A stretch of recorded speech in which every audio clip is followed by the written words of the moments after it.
Tentu saja kita sangat yakin, bahkan hakul yakin,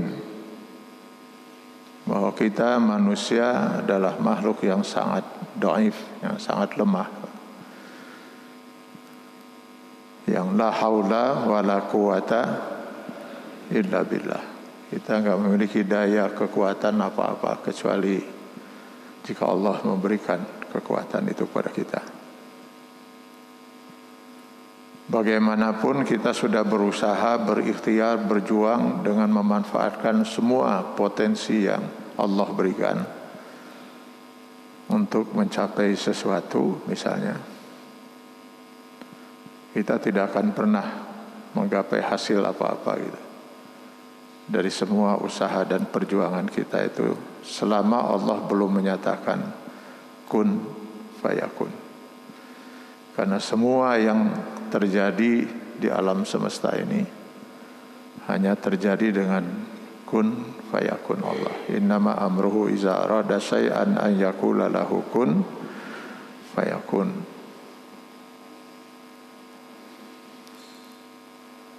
Seorang sakit misalnya, lalu dia berusaha untuk sembuh, pergi ke dokter, minum obat. Betapapun mahirnya dokter tersebut dan canggihnya obat yang dia minum, selama Allah belum menyatakan kun sembuh, dia tidak akan pernah sembuh. Saya suka berilustrasi begini, Bang. Katakanlah ada 2 orang muslim di Bandung, kebetulan sedang sakit, dan kebetulan juga penyakitnya sama. Yang berbeda, yang seorang kaya luar biasa, yang seorang lagi miskin luar biasa. Sama-sama luar biasa, cuman nu hiji beunghar, nu saurang dia miskin. Yang kaya luar biasa, dia segera memanfaatkan kekayaannya untuk berobat sampai ke luar negeri, ke Singapura misalnya. Habis puluhan ratusan juta. Obat ayalah 2 baskom geus diinum, tapi belum juga sembuh. Sementara yang miskin luar biasa boro-boro harus ke Singapura segala. Ke dokter di Bandung aja nggak sanggup dia. Tapi dia tetap berusaha. Yang bisa dilakukan adalah minum jamu godog, Pak, yang sebungkusnya tuh 30.000. Habis 5 bungkus, itu juga 3 bungkus menang pamere, sembuh aja. Maka yang tadi pergi ke Singapura langsung diinterlokal oleh saudaranya, guys balik ke Bandung, jamu godog. Saya tagih cager, alhamdulillah. Pulang dia ke Bandung itu, minum jamu godog yang sama, habis 5 bungkus, maut. Lah yang menyembuhkan itu kan bukan jamu godog, Pak. Bukan dokter, bukan obat. Fa iza maridtu fa huwa yasfin. Jika aku sakit, hanya Allah yang maha kuasa untuk menyembuhkan. Ini prinsip harus kita pegang, karena ini bagian dari keyakinan kita terhadap kemahaesaan Allah dalam sifat rububiyahnya. Dia sebagai Tuhan pemilik segala sifat maha, termasuk maha kuasa untuk menentukan hasil dari apa yang kita perjuangkan. Kita manusia tidak pernah menentukan hasil, Pak. Yang bisa kita lakukan selama ini hanya berusaha. Karena itu Allah tidak pernah juga menuntut hasil dari kita.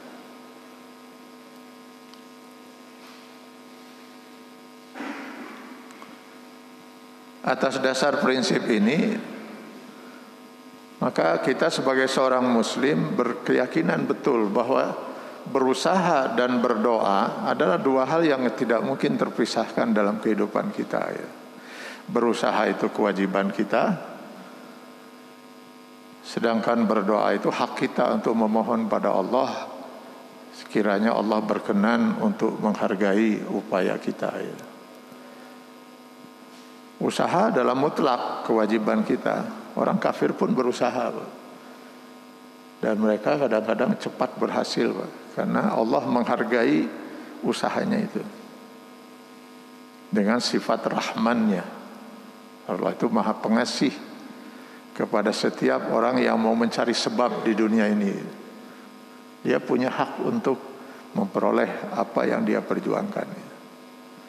Tapi jangan harap orang kafir itu disayang oleh Allah Subhanahu wa taala. Karena itu kalaupun Allah takdirkan kun fayakun, itu hanya dengan izin minas ridha Allah. Nah, kita ingin bukan hanya Allah mengizinkan, tapi juga Allah meridhai apa yang Allah takdirkan pada kita, sehingga itu akan maslahat dan membahagiakan hidup kita dunia akhirat. Karenanya saya yakin tidak ada seorang muslim yang hidupnya itu tidak pernah tidak berdoa, Pak. Jangankan muslim muslimah nusaroleh seperti bapak-bapak dan ibu-ibu di sini. Amin, Pak. Allah, ini jika kurang yakin gitu. Amin, kene suka jadi doa mumpung di bulan Ramadan, Pak. Nah, itu. Ari nu teu saleh ge ari kana ngadoana mah garetol, Pak. Walaupun dia mungkin malu mau berdoa pada Allah karena teu saleh gitu. Minimal dia akan mendatangi orang yang dia anggap saleh gitu, ketika kapepet gitu. Misalnya Pak Soleh gitu. Cik Pak Soleh, da Pak Soleh mah teu saleh, cik pangadoakeun budak keur gering. Ya. Nah, dia yakin itu.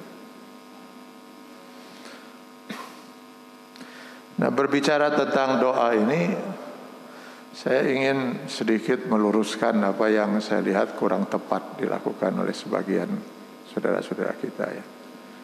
Ada anggapan bahwa doa itu memang pertama harus berbahasa Arab. Kene teu ngarti ge, nu penting mah bahasa Arab. Sehingga banyak orang yang sampai pergi ke gunung-gunung, Pak, menemui seseorang gitu ya, hanya untuk minta doa dalam bahasa Arab gitu.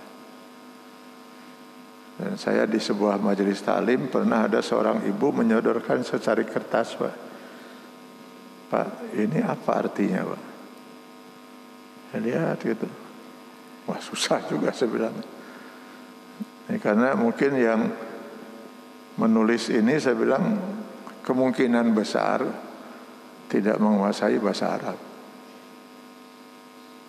Tapi dipaksakan saja kudu di bahasa Arab kan gitu.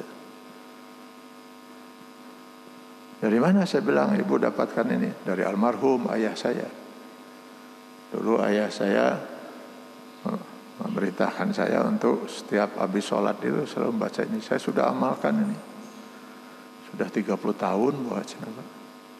30 tahun dia mengamalkan satu doa, baru nanya, hari naon artina. Jadi selama 30 tahun dia berdoa kepada Allah bari teu ngarti naon nu dipenta. Ini sungguh terasa geli gitu ya. Karena itu sudah berapa kali saya misalnya mengakhiri ceramah dengan menutupnya dengan doa, misalnya semoga Allah Subhanahu wa taala memberkahi pertemuan kita, semoga Allah senantiasa mengampuni dosa dan kesalahan kita, semoga Allah ini, semoga Allah itu. Terima kasih. Assalamualaikum. Turun saya dari mimbar itu. MC lalu kemudian mengatakan demikianlah tadi ceramah sudah disampaikan. Dan untuk menutup seluruh rangkaian acara ini kita akan sama-sama berdoa. Dan pada Pak Kiai kami mohon untuk mimpin doa. Hari tadi naon semoga ini, semoga itu, semoga itu. Pantas saya ngaminkeun, Pak. Kenapa? Itu pakai bahasa Arab. Makanya saya berdiri lagi di mimbar. Baiklah saya bilang hadirin, kita akan berdoa untuk kedua kalinya. Dan kali ini saya akan berdoa dengan bahasa Arab. Wayahna enak rek ngarti, rek teu ngarti aminkeun. Begitu pakai bahasa Arab baru juga alhamdulillahirabbil alamin arrahmanirrahim. Amin amin amin. Keheula encan ngadoan lagi. Ini baru memuji Allah kan itu. Amin amin amin. Tararik amin nanti. Begitu selesai mereka pun kemudian sambil pulang berkomentar, itu Ustadz luar biasa ilmu nanya. kemungkinan dulu pernah di pesantren ningali gitu. Nah kumaha gitu doa na alus pisan ya Allah. Naon wae si doana teuing. Teuing alus lah pokoknya aya robana gitulah pokoknya mah. Jadi makin tidak bisa dimengerti itu doa, makin bagus Pak. Karena itu saya lihat tidak sedikit para ustadz juga yang mengarabkan doa dalam bahasa Indonesia. Allahumma arham ummatal Islam fi Indonesia. Pasti mulai contohnya dina hadis doa itu. Maka aya kabawa Indonesia segala di mana Pak? Yang artinya ya Allah rahmatilah umat Islam di Indonesia gitu. Nah itu di bahasa Arab ke ngerah karasa doana itu Pak. Bari jeung nu ngaaminkeun teu ngarti naon teh.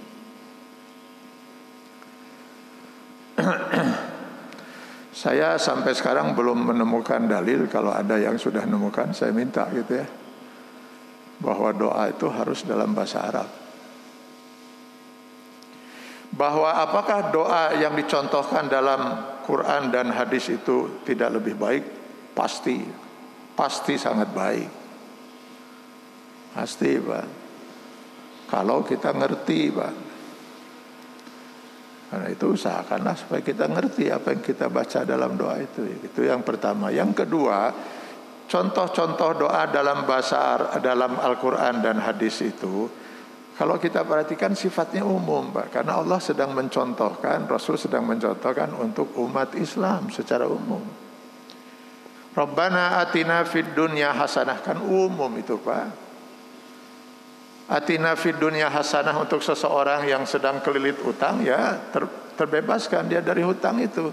Atina fid dunya hasanah untuk yang belum punya jodoh, ya dapat jodoh, kan umum itu. Allahumma shfi anta syafi, ya Allah sembuhkanlah engkau zat yang maha penyembuh. Umum. Dari penyakit apa? Umum Pak. Itu selalu kalau kita lihat umum sifatnya doa itu. Nah sekarang kalau misalnya ada seorang muslim ingin berdoa pada Allah untuk kesembuhan jempol kakinya yang sebelah kanan, karena kamari titajong, lalu dia mencoba mencari itu contoh doa dalam Al-Quran dan hadis khusus untuk jempol kaki sebelah kanan, dan malah ya Pak, ya Allah ini saya alhamdulillah sehat kan, iya jempol Pak, Allah nu katuhu gitu teh, insya Allah gak akan ketemu. Jadi gimana? Padahal saya ingin sekali berdoa pada Allah meminta itu gitu. Ya pakai bahasa Sunda itu Pak, pakai bahasa Indonesia. Itu sebabnya tidak disyariatkan doa itu harus dalam bahasa Arab gitu. Jadi kalau gitu di mana kunci untuk dikabulkannya doa? Silahkan nanti di rumah baca lagi untuk lebih diperdalam tafsirnya, kalau mungkin dari kitab tafsir Quran surah Al-Baqarah 186. Di mana Allah Subhanahu wa taala berfirman, auzubillahi minasyaitonir rajim, wa iza sa'alaka ibadi anni fa inni qarib ujibu da'watad da'i iza da'an falyastajibuli wal yu'minu bi la'allahum yarsudun. Jika ibad-ibadku bertanya kepadamu Muhammad tentang aku, sesungguhnya aku sangat dekat. Saya akan kabulkan doa orang-orang yang berdoa kepadaku. Berarti syarat untuk seorang itu doanya makbul, diterima oleh Allah, dia harus dekat dulu dengan Allah. Mereka yang dekat dengan Allah itu yang diberi gelar ibadah. Jadi ada dua istilah yang Allah pergunakan dalam Al-Quran untuk menunjuk kata hamba. Ada abid, tulisan Arabnya ain ba ya dal. Jadi abid, bukan abid. Kalau abid bagus, orang yang selalu mengabdi itu. Ini abid. Ada istilah ibad. Kalau abid, kalau Bapak Ibu membaca dalam Al-Quran ketemu istilah abid, pasti yang dimaksud itu manusia secara umum, termasuk orang kafir. Itu istilahnya hamba diistilahkan dengan abid. Tapi kalau Allah sudah menyebut ibad, nah itu berarti khusus Pak. Hamba-hambanya yang beriman nusaroleh. Karena itu ketika Allah Subhanahu wa taala ingin menyebut hamba-hambanya nusaroleh itu karena memiliki kriteria sekian kriteria kesolehan yang Allah luar biasa sangat cintai, maka di Quran surat Al-Furqan 63 sampai dengan selesai mereka dijuluki ibadur rahman, bukan abidur rahman. Jadi kalau orang itu ingin doanya dikabul, dia harus jadi ibad dulu supaya dekat dengan Allah. Kalau boleh saya gambarkan begini, Pak. Antara abid dengan Allah itu ada jarak, Pak. Jarak ini oleh orang-orang sufi termasuk Imam Al-Ghazali ditamsilkan seperti tangga dengan 10 anak tangganya. Ini tamsil aja. Jadi ada tangga dengan 10 anak tangganya. Kenapa 10? Itu kalau kita baca dunia tasawuf itu sempat terpengaruh oleh dunia filsafat, Pak, ketika filsafat Yunani kuno Sokrates itu masuk ke dunia Islam lewat Al-Farabi. Kalau filsafat bicara tentang tingkatan akal, orang-orang sufi berbicara tentang tingkatan rohani, Pak. Maka digambarkan dengan 10. Biarkan saja urusan 10 mah itu. Tapi kita sepakat bahwa memang betul ada yang harus ditempuh, jalan yang harus ditempuh, yang kita selalu mohonkan kepada Allah 17 kali minimal dalam sehari semalam, siratal mustaqim itu ya. Jalan yang harus kita tempuh untuk mendekatkan diri pada Allah itu. Jalan inilah yang oleh orang-orang sufi disebut dengan thariqat. Asal katanya thariq itu jalan, atau syari' itu jalan. Orang-orang ilmu ahli fikih, ulama fikih menyebutnya syariat. Jalan juga. Karena mungkin lidah kita agak berat mengucapkan thariqat itu ya dalam bahasa Arab, lalu kita menyebutnya tarekat gitu. Malah kabulah itu menjadi tirakat gitu ya.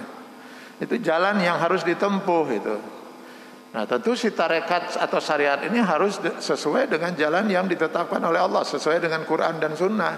Kalau ingin mendekatkan diri pada Allah. Kalau menempuh jalan yang tidak sesuai dengan Quran dan Sunnah, ya tentu tidak akan dekat dengan Allah gitu kan. Dia akan menyimpang, itu akan tersesat gitu ya.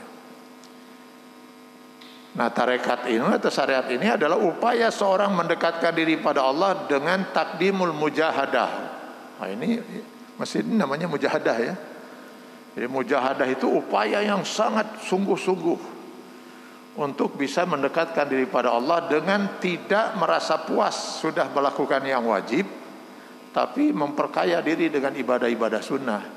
Tidak puas saja meninggalkan yang haram, yang makruh pun nggak mau dia mendekatinya. Nah, itu upaya mujahadah itu. Upaya menempuh tarekat. Nah, kalau dia sudah sampai di anak tangga ke-10, nah, dia sudah jadi ibad. Kalau orang sufi menyebutnya sudah ma'rifat gitu. Nah, dia sudah dekat dengan Allah. Begitu berdoa, kabul ke Allah. Janji Allah dia 186, kalau dia sudah jadi ibad, pasti dia sudah dekat. Maka pasti doanya akan dikabul oleh Allah Subhanahu wa taala. Dari sini mungkin terjawab pertanyaan kita selama ini gitu ya. Kenapa banyak orang di Indonesia berdoa kepada Allah belum juga dikabulkan ke Allah. Tapi begitu dia pergi ke tanah suci, berdoa di Mekah, kontan ya dikabul. Saya punya seorang sahabat yang juga pernah mengalami ini, Pak. 13 tahun berumah tangga, Allah enggak memberikan keturunan. Asal terdengar ada dokter yang ahli di dalam bidang itu, dia datangi. Terakhir yang dia datangi dokter di Chicago. Karena kebetulan dia sedang menyelesaikan disertasi S3-nya itu di Chicago. Dokter di sana malah kemudian mengatakan mustahil istri Anda bisa memberikan keturunan, secara medis gak mungkin. Dia mengatakan pada dokter itu, bagi Tuhan yang saya yakini Allah, gak ada yang mustahil. Dokter itu kemudian mengatakan, buktinya mana? Kan 13 tahun. Nah dia ya keok juga waktu itu, kumaha ngabuktikan. Kebetulan disertasinya itu mengenai gerakan Ikhwanul Muslimin.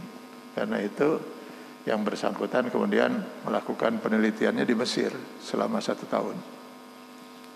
Karena pusat gerakan Ikhwanul Muslimin di Mesir, Hasan al-Banna itu. Kebetulan waktu itu saya sedang sekolah juga di Mesir.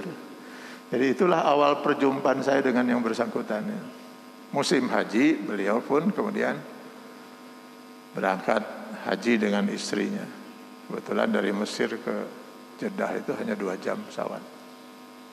Pulang dari haji sebelum ke Chicago, beliau mampir lagi di Mesir untuk mengumpulkan bahan-bahan yang sudah beliau siapkan untuk kembali ke Chicago. Waktu sampai di Mesir sebelum ke Chicago, istrinya karena dikira masuk angin atau apa, periksa ke dokter, kata dokter, alhamdulillah istri Anda positif hamil. Allahu Akbar. Kontan gitu. Lalu dia mengatakan pada saya ingin buru-buru pergi ke Chicago, ingin menemui dokter kafir etanya.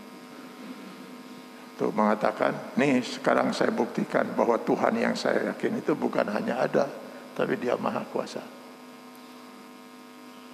Setelah itu terus turunannya muncul. Kalau nggak salah anaknya 5. Makanya usia yang bersangkutan dengan anaknya itu selisih jauh, Pak, karena 13 tahun kosongnya.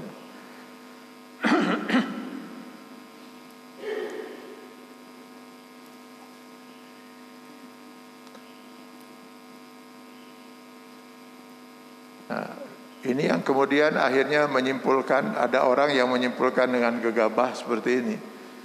Jangan-jangan Allah tuh ada di Mekah. Lagi pula di Mekah itu ada tempat-tempat yang mustajab untuk berdoa. Ya, bisa itu. Ada tempat-tempat itu. Tapi bukan itu yang mutlak menentukan. Kalau itu yang mutlak menentukan, betapa beruntungnya orang-orang Arab yang tinggal di sana. Betapa ruginya kita yang gak pernah bisa ke sana. Padahal Allah itu Maha Adil, Pak. Di Quran surat Qaf ayat 16 Allah menyatakan wa nahnu aqrabu ilaihi min hablil warid. Kami bisa dekat dengan seseorang lebih dekat daripada dia dengan urat lehernya sendiri. Dan Allah tidak menyatakan kalau orang itu ada di Mekah atau di Madinah. Dimanapun kita bisa dekat dengan Allah, asal kita mau mendekatkan diri pada Allah. Tapi kenapa banyak orang merasakan dekat pada Allah sehingga doa itu dikabul ketika di Mekah? Ya wajar, Pak. Karena rata-rata umumnya orang yang pergi ke Mekah itu sudah berjuang mendekatkan diri pada Allah Subhanahu wa taala. Saya terus terang, Pak, kalau sudah membimbing jemaah gitu umroh ya, haji, saya geleng-geleng kepala, Pak. Ya Allah, kalau saja semangat kita ini sebagai seorang muslim seperti ini terus, Pak. Wah, rasanya irahku surga enggak bisa diraih, Pak.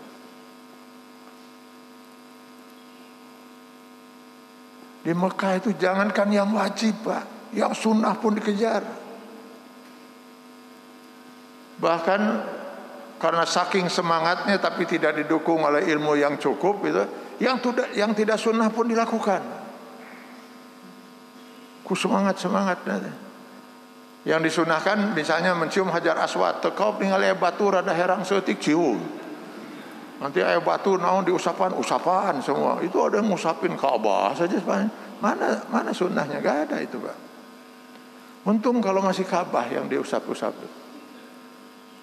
Ini pintu-pintu yang kotor-kotor pun diusap-usap, Pak.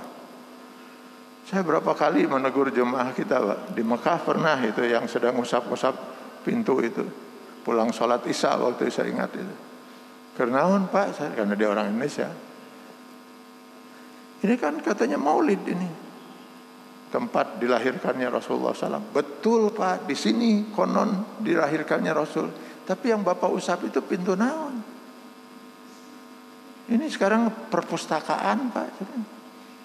Jadi dipakai untuk bangunan perpustakaan. Ayo diusapan. Bahkan di Madinah saya pernah juga melihat ada sepasang suami istri sedang usap-usap batu marmer Pak. Batu marmer yang di depan Masjid Kiblatain. Dari kejauhan saya lihat itu, yang prianya pakai kopiah. Wah, ya kemungkinan di Indonesia ya. Akhirnya saya samperin Pak. Itu disamperin, saya lihat di jaketnya, ngerakin pisan ya Allah di Bandung. Akhirnya saya bilang, Bapak, Ibu kernaun? Ya lumayan lah, cenah Pak Haji ngalap-ngalap berkah. Berkah naon? Saya bilang berkah naon? Naon sudah ada si Arab eta ge sarua tadi ngusap-ngusap di dia. Ya Allah Pak, si Arab eta memang pegawai di masjid ieu. Makanya dia ngusapnya ge make lap. Cek saya teh ari bapak saya jauh-jauh di Bandung ka dia ngusapan dia digaji henteu. Mending buru-buru asup ke masjid, saya bilang sholat sunnah tahiyatul masjid, mereka doa di situ. Mungkin ini karena ada tulisan Arabnya di batu marmernya itu Pak. Kebetulan saya bilang saya ngerti bahasa Arab Pak, ini saya terjemahkan aja lah. Terjemahannya gini, yang di atas Bismillahirrahmanirrahim, saya bilang di bawahnya itu, saya bilang kalau diterjemahkan, Masjid Kuba ini kembali dipugar pada masa Raja Fahad. Pada tanggal sekian, bulan sekian, tahun segitu. Jadi itu batu prasasti Pak, waktu pemugaran terakhir masjid ini. Jadi marmernya teh sarua jeung nuku bapakna ditincak kunon eta sakalian diletakan eta marmer. Cenah sugan teh naon itu. Bari ngaleos. Tapi saya tetap Pak harus angkat topi untuk mereka. Semangatnya itu Pak. Menangis karena tidak bisa ke masjid. Karena ingin mengejar arba'in Pak. Sholat 40 waktu di Masjid Nabawi. Saya sampai sekarang belum pernah menemukan satupun hadis sahih tentang itu Pak. Karena itu yang ngamalkan itu kan hanya kita saja orang Indonesia Pak. Orang yang lain mana yang ngamalkan arba'in itu. Bahwa semakin sering kita sholat di Masjid Nabawi, ya semakin bagus pasti Pak. Ya, bahwa kita harus mencapai target 40 itu satu pun tidak boleh, nggak ada Pak. Saya belum menemukan tentang itu. Dan ini perlu dibesar-besarkan oleh kita ya, karena memang kita nggak punya armada pengangkut armada kapal yang cukup kan Pak. Sehingga jemaah terpaksa harus berlama-lama di tanah suci itu. Nggak ada di kita yang sampai, di orang lain yang sampai sebulan gitu kan, 40 hari bahkan. Nah supaya jemaah tidak ini gitu, tidak kesal, geus arba'in gitu, arba'in. Sekali lagi bahwa semakin sering kita pasti sebaik. Tapi kalau bahwa itu harus mengejar arba'in, apalagi tidak boleh satu pun ini kan. Ya saya belum menemukan hadis sahihnya. Kalau yang dhaif ada. Ini karena dia terhalang Pak, tidak bisa ke masjid karena sakit. Cerik Pak. Saya kan jemaah saya ada tuh, itu apa katanya, kata di kamar nangis terus. Saya samperin, ada apa Pak? Saya bilang, tadi zuhur dan asar saya tidak ke masjid Pak Kiai. Kenapa saya bilang tidak ke masjid? Pak, sudah demam, berdiri sedikit saya sudah vertigo Pak. Bagaimana mungkin saya ke masjid? Terus kunaon kudu cerik atau nyapan saya ke masjid kenapa? Allahu Akbar. Belum pernah saya mendengar di Bandung enu cerik pada ke masjid Pak. Malah yang pernah saya dengar ada yang cerik pada diajakan ke masjid Pak. Ada itu mah.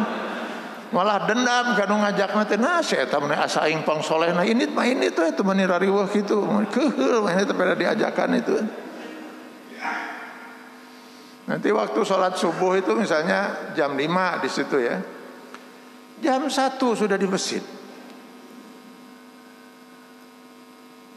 Itu naon atuh 4 jam di karena sholat subuh. Tawaf kalau lagi ramai itu paling sejam Pak. Lalu 3 jam lagi tahajud. Sudah tawaf tahajud. Tahajud paling sejam. Apalagi kalau tiap rakaat kuliah kulhu. 20 menit beres. Terus naon di ya baca Quran. Habis baca Quran zikir, habis zikir berdoa. Habis berdoa bengong. Itu iraha azan naon lillahi teuing. Beakeun doa di saya. Geus bingung naon deui nu rek dipenta asa geus kabeh dipenta ya can adan keneh. Ya bingung 4 jam 5 jam di masjid, Pak. Biasanya di mujahadah lamun can qomat, can lumpat, Pak. Itu 5 jam sebelum sholat. Jadi beakeun bahan.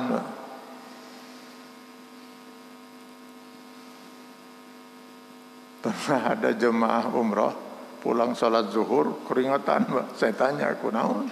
Mun barasuh kitu salah. Abdi teh cenah geus niat ti peuting teh nya. Rek sedekah ka fakir miskin, saya udah siapkan realan itu, Pak. Tadi selesai sholat zuhur saya cari fakir miskin. Ketemu di Babul Malik cenah. Dari tempat itu ke Babul Malik aya kan 400 meter mah, Pak. 400 meter ngudag-ngudag fakir miskin karena saking ingin bersedekah. Begitu, Pak. Dan mana di Mekah orang berani ngawadul, Pak? Berbohong. Dan itu betul-betul dimanfaatkan oleh para istrinya itu, Pak. Kang, kata istrinya itu, lihat ibu-ibu yang lain. Ada yang sudah beli gelang emas 2, anu 3. Saya menican hiji-hiji acan. Lalu kata suaminya, kamu nih kesini mau umroh atau mau beli gelang emas? Umroh, Kang, sekalian beli gelang. Sama dengan yang lain juga gitu. Ya terus kenapa harus dibanding-bandingkan dengan suami orang? Suami orang banyak uang, saya uang dari mana? Saya nggak punya uang. Kata suaminya, Kang, kata istrinya, hati-hati kalau ngomong. Kita lagi di tanah suci. Dulu saya dapat cerita dari orang tua saya, waktu orang tua saya haji, ada orang yang seperti akang jemaah haji itu, bilang pada istrinya, mana saya punya uang, saya nggak punya uang sama sekali. Besoknya dia menangis menjerit-jerit karena uangnya semuanya hilang. Betul, Kang, akang tidak punya duit. Buru-buru istighfar, Kang, sebelum dicatat oleh malaikat. Astagfirullahalazim, astagfirullahalazim. Sok meuli cenah ka ditu. Sieun, Pak, takut rek ngawadul teh di Mekah. Ada teman sekamar saya waktu haji dulu ya. Bercerita dia, jam 1 sudah diajak ke masjid itu. Salat subuh itu. Sampai di sana kita mau tahajud dulu, mau tawaf dulu, kata suaminya. Tawaf, kata istrinya. Ayo. Jalan kita, baru sudah kelihatan katanya apa? Ka'bah. Sok berhenti dulu katanya, Kang. Kenapa? Lihat Ka'bah, Kang. Dari tadi sudah kelihatan, kata suaminya. Saya minta akang sekarang melihat, sambil melihat Ka'bah, saya minta akang bersumpah atas nama Allah. Betul akang can nyandung? Oh, dirinya itu dihareupeun Ka'bah sok si awani ngawadul. Keur di Bandung waktu sumpah can dipercaya, ayeuna aya dihareupeun Ka'bah. Aduh cenah. Untungna we harita mah can nyandung gitu ya. Itu sampai gitu kan, Pak. Nah, kalau sudah seperti itu orang ingin mendekatkan diri pada Allah Subhanahu wa taala, ya pastilah Allah dekat, Pak.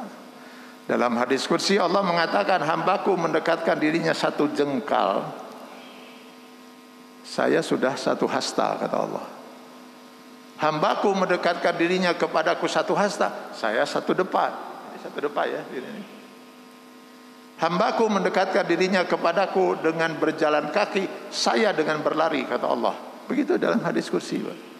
Makin kita mendekatkan diri pada Allah, Allah semakin dekat pada kita, Pak. Benar juga itu Bimbo dalam lagu mereka, Tuhan ya. Tuhan, aku dekat, engkau dekat. Aku jauh, engkau jauh. Mungkin mereka diilhami dengan hadis kursi itu, Pak.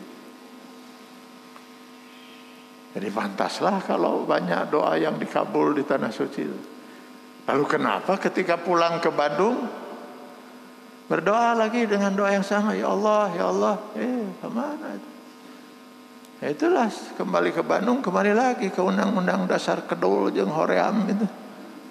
Ayo Pak Haji, kita ke masjid. Kamu sih nggak ngerti karena kamu belum pernah ke tanah suci. Kata Ustadz saya waktu di Mekah, sekali kita masuk ke Masjidil Haram itu nilainya 100.000 dibanding kamu masuk ke Masjid Mujahadah. Jadi kamu pergi ke Masjid Al-Mujahadah 100.000 kali bolak-balik, itu sama dengan saya waktu di Mekah sekali. Padahal waktu saya di Mekah seberapa kali saya masuk Masjidil Haram itu, sok kalikan 100.000, makanya saya mau udah tenang. Sok saudara kalau mau ke masjid gitu. Aduh ya haji, mudah-mudahan mabrur, tapi sebenarnya haji kabur nih. Waktu di Mekah dia sampai keringetan ngejar-ngejar fakir miskin saking ingin bersedekah, Pak. Begitu di Bandung, fakir miskin yang keringetan ngejar-ngejar dia, Pak.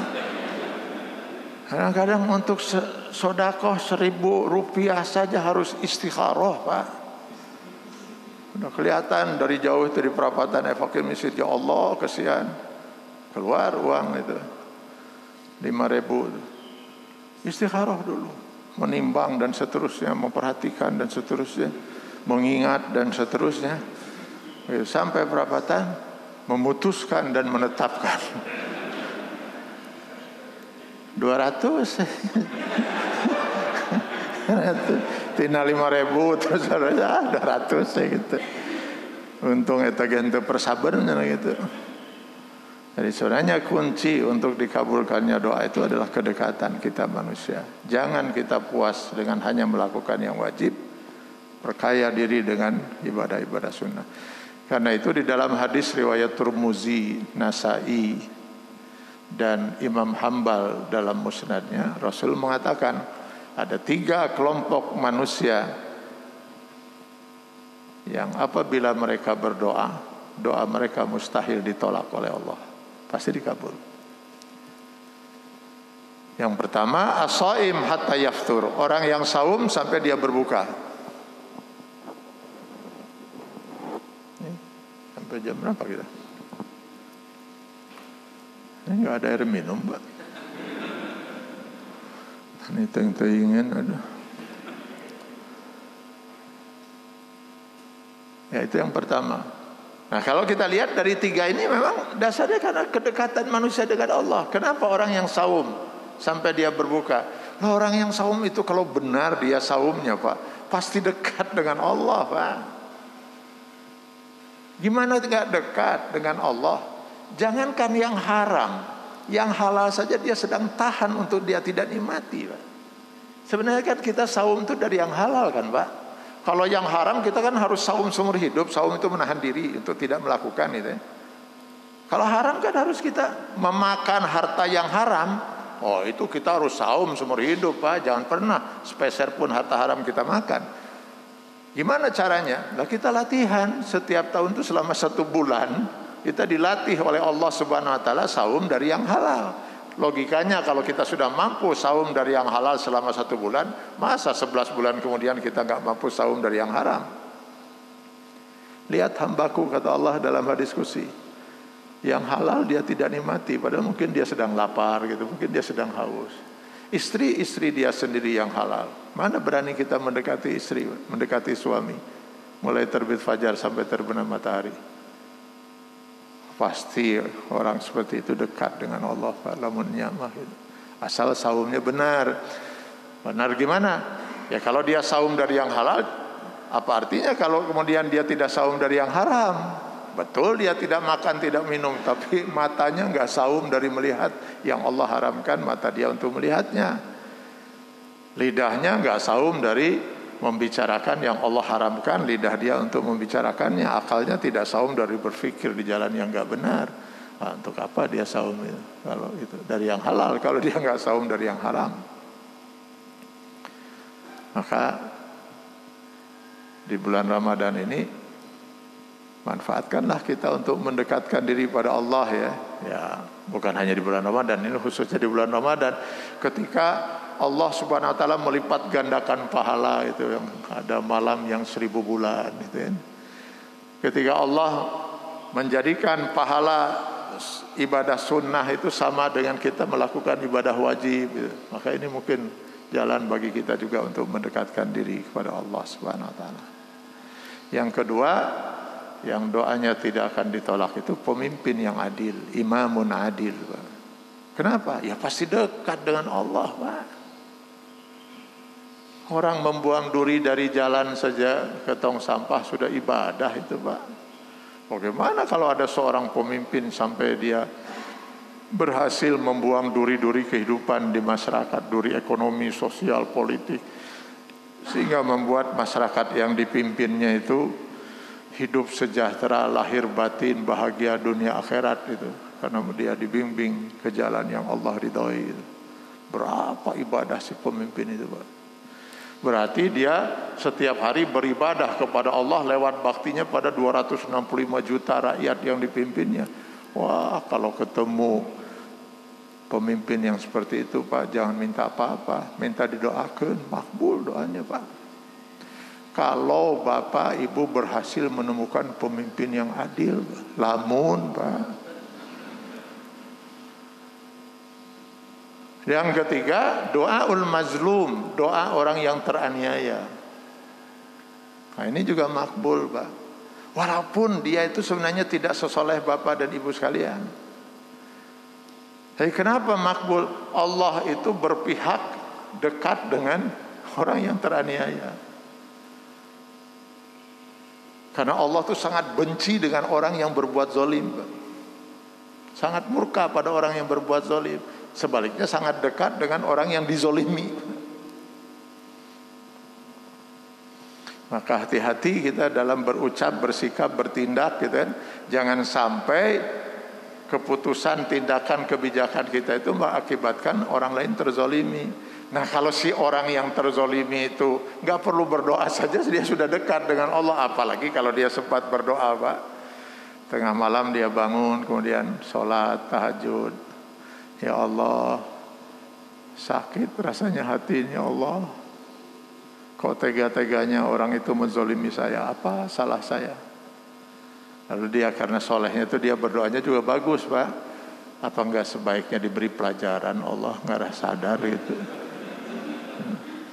Kira-kira kata Allah, siap, orang sikat sekalian gitu kan.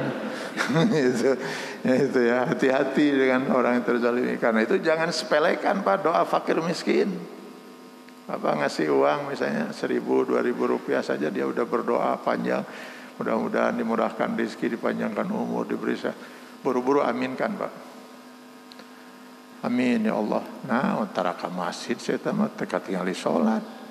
Ya, dari sisi itunya iya, tapi jangan-jangan dia dekat dengan Allah karena dia mungkin termasuk orang yang terzolimi di negeri ini, Pak. Lagi pula apa sih susahnya kita untuk mengaminkan? Jadi inilah saya kira Bapak-bapak dan Ibu-ibu yang ingin saya sampaikan. Mumpung kita masih ada beberapa hari lagi nih. Ini kita sudah hari yang ke-16 ya, Pak ya? Hah? Oh, rajin datang hitungannya.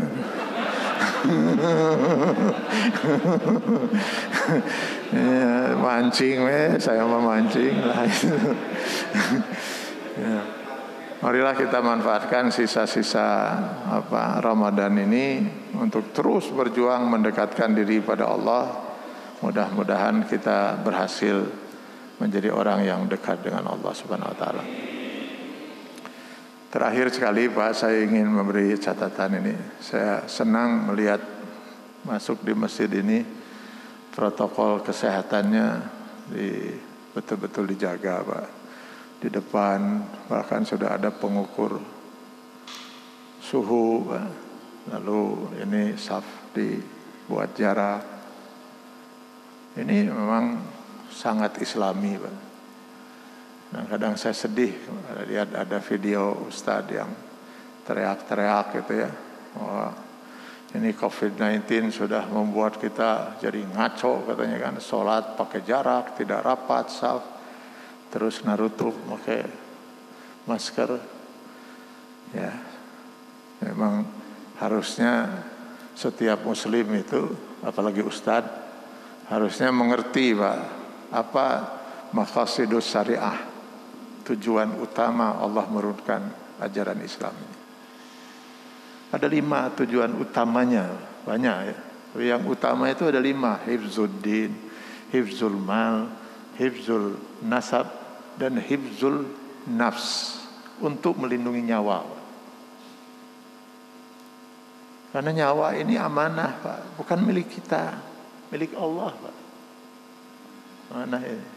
Untuk nyawa ini kita dibolehkan oleh Allah dalam Al-Quran untuk mengucapkan kalimat kekafiran. Sekian orang mengancam kita, kamu muslim, begitu kita sebut muslim, mati kita.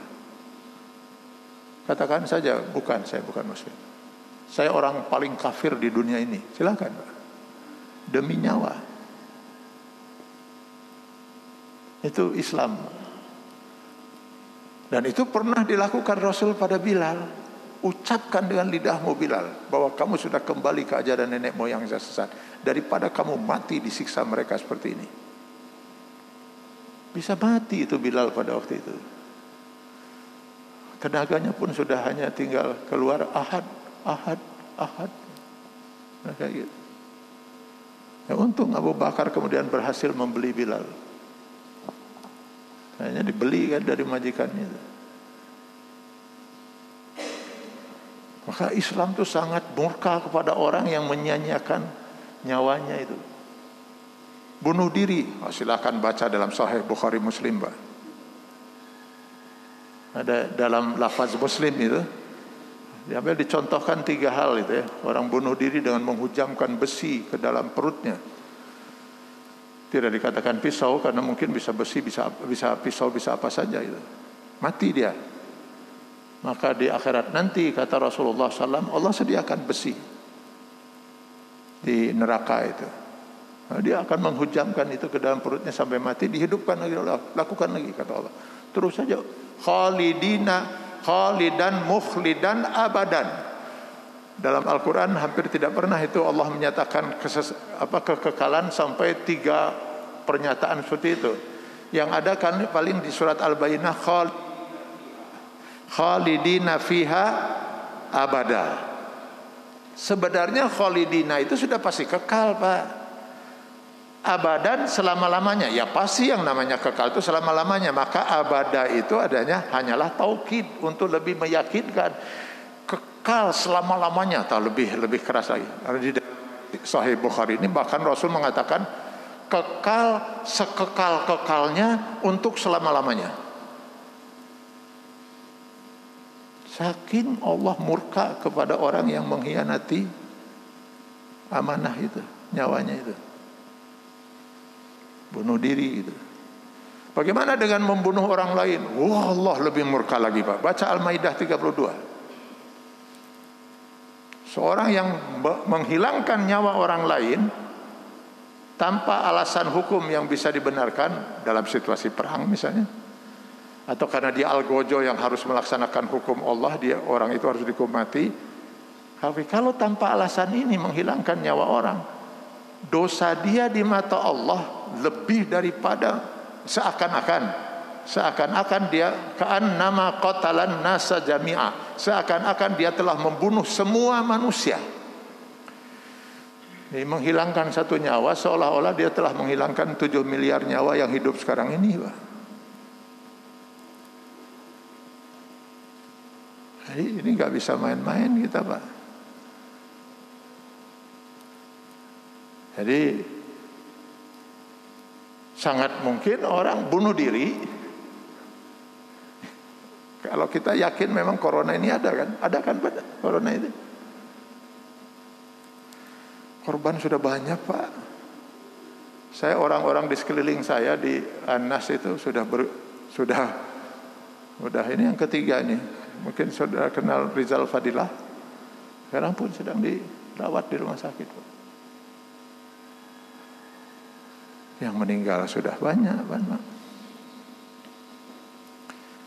Masjid entah sudah berapa yang harus terpaksa ditutup, Pak. Saya nggak tahu ya, karena saya nggak mendata masjid. Yang saya tahu kebetulan masjid-masjid yang melapor kepada saya, karena saya duduk sebagai salah seorang pengurus yayasannya, atau saya penasehat di masjid itu. Paling tidak sudah 3 masjid, Pak.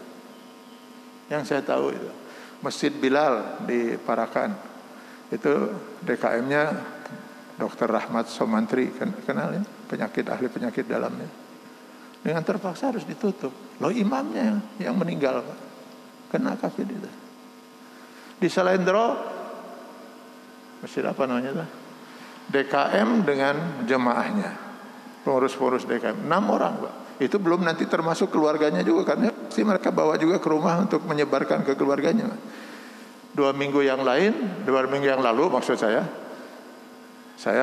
salah seorang pengurus di Yayasan Al-Murabbi yang di Setrasari, Pak.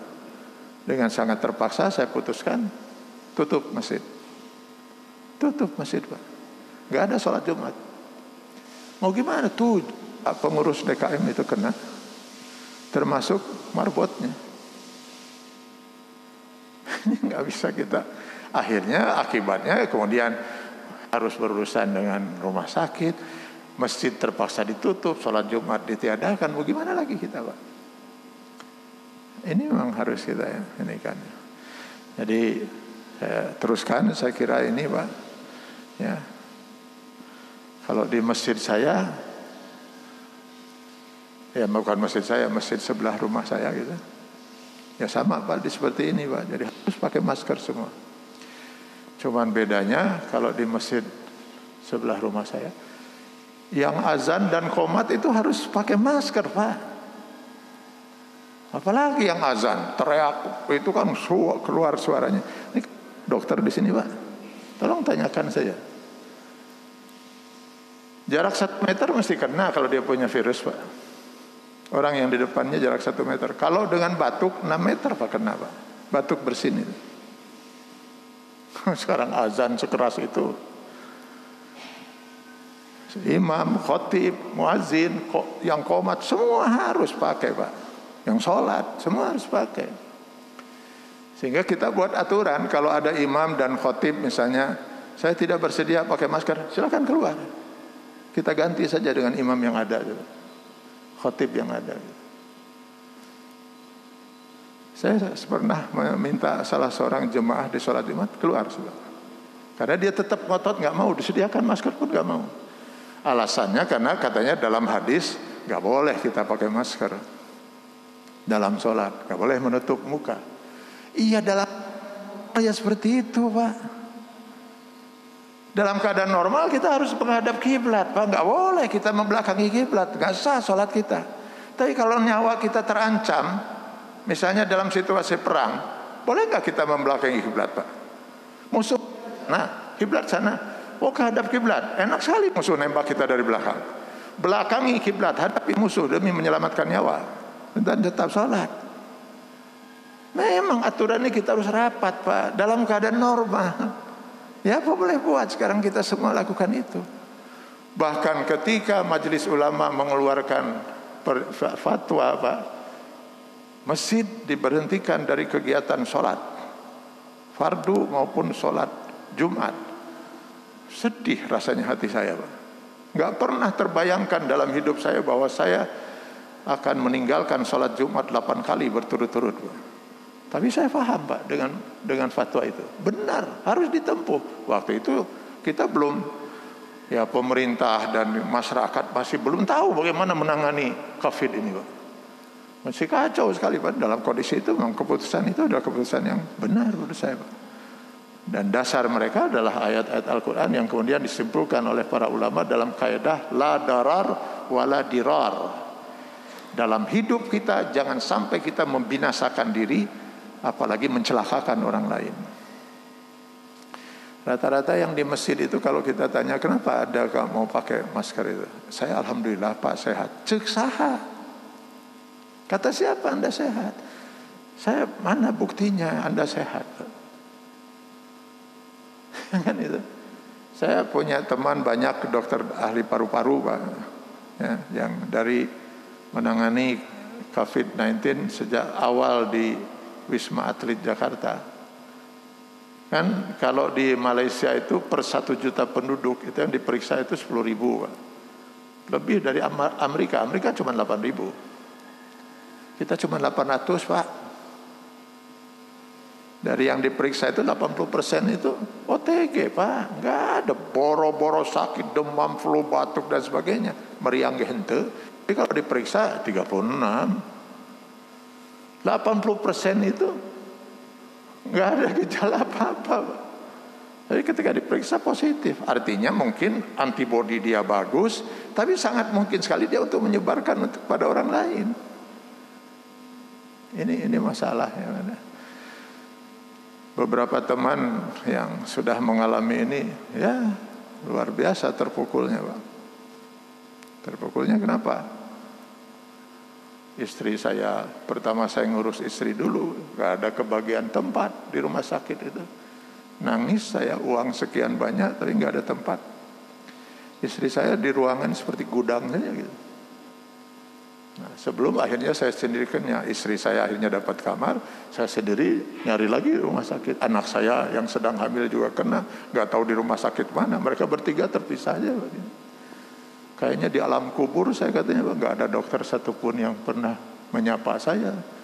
Kalaupun datang sekali-sekali perawat pakai baju astronot, juga malaikat penyamar.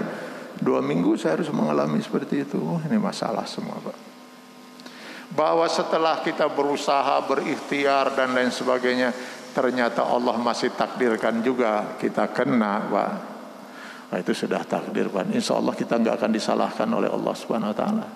Tapi kalau usaha kita nggak ada, kena, Pak. Saya pernah ditanya orang, apakah setiap orang yang kena COVID lalu meninggal dunia, maka dia mati syahid? Belum tentu, Pak. Belum tentu. Sama dengan pertanyaan seorang kepada Rasulullah SAW, apakah yang ada di medan perang itu yang membela agama Islam bersama Rasulullah SAW nanti dalam perang itu mati lalu pasti syahid? Belum tentu, kata Rasulullah. Tergantung niatnya. Jangan-jangan dia ikut perang itu sebenarnya dia tuh sudah lama berniat mau bunuh diri, Pak. Terus putus asa mana teh hirup nanti. Lagi mikir-mikir naon ya bunuh diri udah ada pantas seetik gitu. Tiba-tiba terdengar, oh ada perang. Tak iya ya rada iya. Manya nu kitu syahid, Pak. Jadi kalau ada orang kemudian dia berusaha untuk tidak kena, akhirnya kena, takdirkan Allah kena, lalu dia sabar, insya Allah syahid itu, Pak.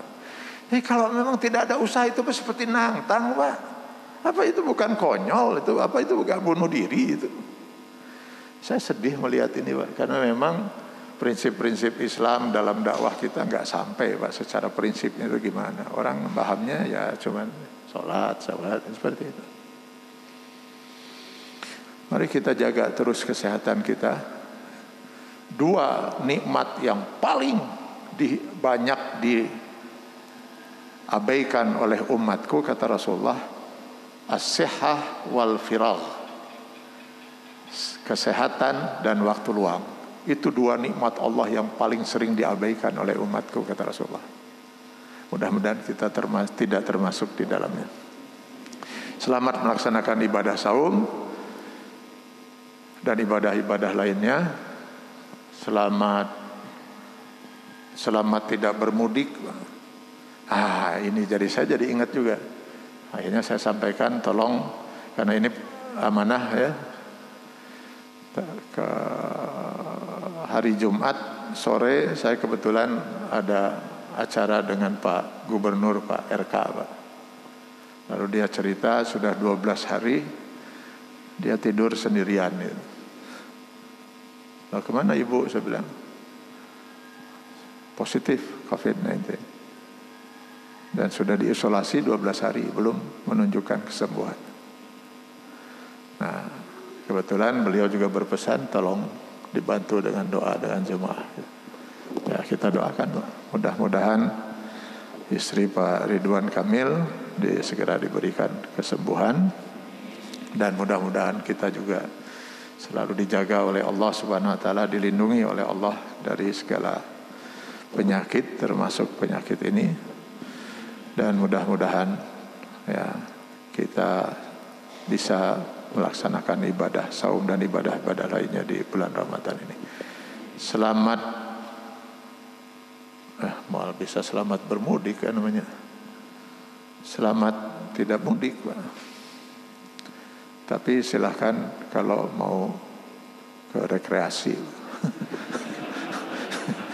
Jadi bapak nanti ibu bisa rekreasi misalnya ke Pangandaran, nah, itu bukan mudik, Pak.